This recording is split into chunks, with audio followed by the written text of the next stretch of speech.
श्री रामचंद्र जी कहते हैं कि हे महामुनि, गीली आंतों, मल मूत्र आदि की थैलियों और नालियों से भरा हुआ, नाना प्रकार के विकारों से युक्त तथा अंत में पतनशील मरण धर्मा जो शरीर संसार में सबके सामने प्रकाशित हो रहा है, वह भी केवल दुख भोगने के लिए ही है। यह थोड़े से खान पान आदि के द्वारा ही आनंदित हो जाता है और थोड़े से ही शीत गाम आदि से खिन्न हो जाता है।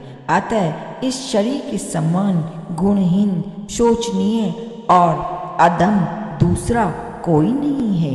यह शरीर वृक्ष के तुल्य है और दोनों भुजाएं इसकी दो शाखाएं हैं। परिपुष्ट कंधा इसका तना है, दो नेत्र इसके बिल या खोडर हैं। मस्तक का स्थान इसका बड़ा भारी फल है। यह दांत रूपी श्रेणीबद्ध पक्षियों के बैठने के लिए स्तंभ के समान सुंदर आधार है। दोनों कान शब्द रूपी कठफोरवा पक्षियों के प्रवेश करने के लिए खोखले हैं।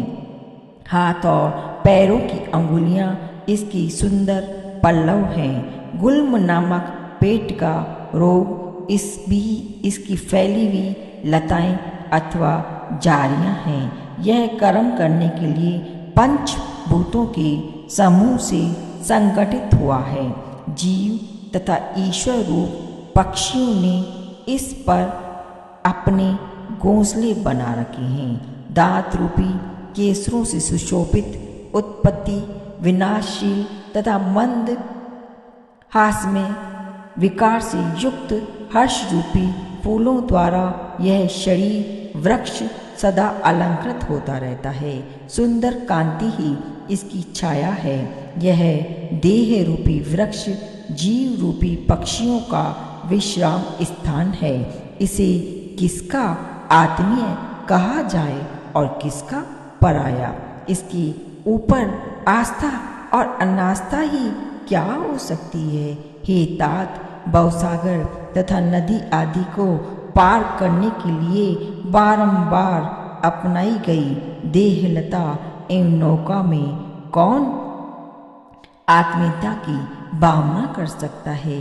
जहाँ रोम रूपी असंख्य वृक्ष उगे हुए हैं, जो इंद्रिय रूपी बहुसंख्यक गड्ढों से भरा हुआ है, उस देह रूपी निर्जन वन में कौन विश्वस्त निर्भय होकर रह सकता है, जो संसार रूपी वन में उगा और भरा है, जिस पर चित्त रूपी चंचल वानर उछलता कूदता रहता है, जिसका प्रत्येक अवयव विषय चिंता रूपी मंजरी से अलंकृत है। महान दुख रूपी गुणों के लग जाने से जिसमें सब और छेद या घाव हो गए हैं, जो तृष्णा रूपिणी सर्पिणी का घर है, जिस पर कोप रूपी कौवे ने घोंसला बना रखा है, जिसमें मंद मुस्कान रूपी पुष्प प्रकट होते और खिलते हैं, इसलिए जिसकी बड़ी शोभा होती है। शुभ और अशुभ, सुख और दुख जिसके महान फल हैं, सुंदर कंधे और बाहें जिसकी शाखाएं हैं, अंगुलियों से युक्त हाथ रूपी पुष्प गुच्छों के कारण जो बड़ा सुंदर जान पड़ता है, प्राण वायु रूपी पवन के स्पंदन से जिसके संपूर्ण अवयव रूपी पल्लव हिलते रहते हैं, जो समस्त इंद्रिय रूपी पक्षियों का आधार है, सुंदर घुटनों से युक्त शरीर का निचला भाग जिसका तना है, जो बहुत ऊंचा है, यौवन की कांति रूपी छाया से युक्त होने के कारण जो सरस प्रतीत होता है, काम रूपी पथिक जिसका सेवन करता है, मस्तक पर उगे हुए बड़े बड़े मस्तक पर उगे हुए बड़े बड़े केश कलाप जिस पर जमे हुए तिनकों के समुदाय हैं, अहंकार रूपी गिद्ध जिस पर घोंसला बनाकर रहता है, जो भीतर से खोखला छिद्र युक्त है, नाना प्रकार की वासना रूपी जटाओं के जाल का उद्गम स्थान होने के कारण जिसे काटना अत्यंत कठिन है तथा परिश्रम रूपी शाखा विस्तार के कारण जो विरस रूखा दिखाई देता है, वह शरीर रूपी वृक्ष मुझे सुखद नहीं प्रतीत होता। हे मुनि, शरीर अहंकार रूपी गृहस्थ का विशाल गृह है। यह गिरकर सदा के लिए धरती पर लौट जाए अथवा चिरकाल तक स्थिर बना रहे, इससे मेरा क्या प्रयोजन है। जहाँ इंद्रिय रूपी पशु कतार बांधकर खड़े रहते हैं, तृष्णा रूपिणी गृह स्वामिनी बारंबार घर आंगन में डोलती फिरती है तथा जिसके समस्त अवयवों को आसक्ति रूपी गेरू आदि के रंग से रंगा गया है, वह शरीर रूपी ग्रह मुझे अभिष्ट नहीं है। पेट की हड्डी रीढ़ रूपी शहतीरों के परस्पर मिलने से जिसके भीतर खाली स्थान बहुत थोड़ा रह गया है तथा जो आंत की रस्सियों से बांध कर खड़ा किया गया है, वह देह रूपी घर मुझे प्रिय नहीं है।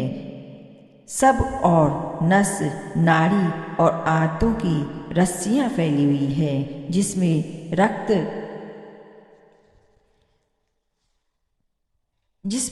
सब और नस नाड़ी और आंतों की रस्सियां फैली हुई हैं, जिसमें रक्त रूपी जल से बनाए गए गारे के द्वारा लीपा गया है और बुढ़ापा रूपी चूने से जिस पर सफेदी हो गई है, वह देह रूपी घर मुझे अभिष्ट नहीं है। चित्त रूपी वृत्ति ने नाना प्रकार की अनंत चेष्टाओं द्वारा जिसकी स्थिति अत्यंत सुदृढ़ कर दी है, वह मिथ्या और मोह, असत्य और अज्ञान ये दो जिसके बड़े बड़े खंभे हैं, वह देह रूपी ग्रह मुझे प्रिय नहीं है। दुख रूपी छोटे छोटे बच्चों ने जहाँ रो रो कर कोलाहल मचा रखा है,